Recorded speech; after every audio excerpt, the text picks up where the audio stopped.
Today, we're diving into the book of James from the Bible. If you're not too familiar with scripture, don't worry, we've got you covered. Now, the book of James is a little like a practical life manual, packed with wisdom and advice on how to live out one's faith.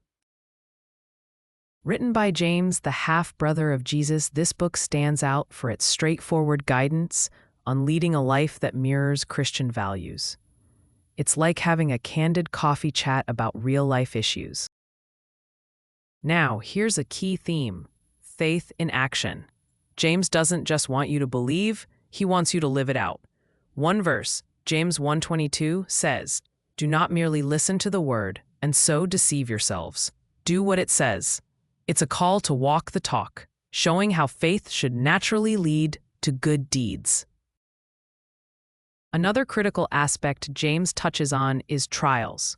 James 1:2-3 encourages us with, "Consider it pure joy, my brothers and sisters, whenever you face trials of many kinds, because you know that the testing of your faith produces perseverance."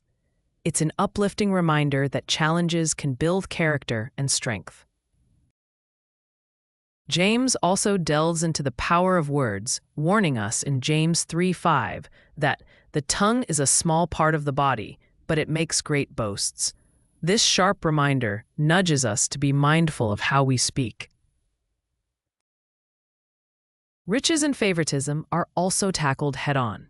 James 2:1-4 urges readers not to show favoritism, stressing that wealth isn't the measure of a person's value. It prompted early Christians to treat everyone with equal dignity, regardless of status. James ends with a profound note on prayer and healing.